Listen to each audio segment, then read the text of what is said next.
Welcome to the Better Eye Health Podcast with Damon P. Miller II, MD.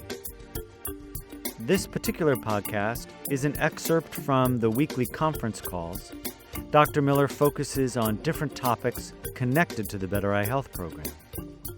The topic of this session is Gingko biloba. Here is Dr. Miller. And then the next question was about ginkgo. Ginkgo we use sometimes. Ginkgo is used for people with wet macular degeneration. It's also used we recommend it sometimes for people with more advanced cases of retinitis pigmentosa, of RP. It does have some effect to thin the blood, slows platelet aggregation. That's true.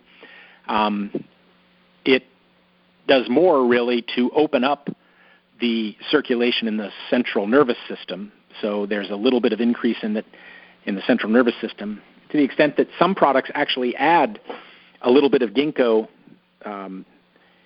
We used to use a lutein product that added a little bit of ginkgo, or it added a little bit of epoetin, another supplement we do add sometimes.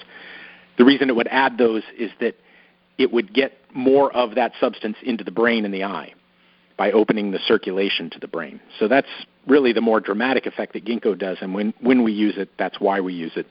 I wouldn't worry about ginkgo combined with any of these other things unless you're going to surgery because of its effect on the platelets and the blood.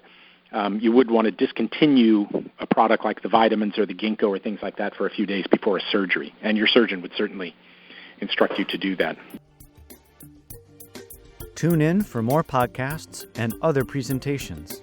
Go to www.bettereyehealth.com. There is hope for sight.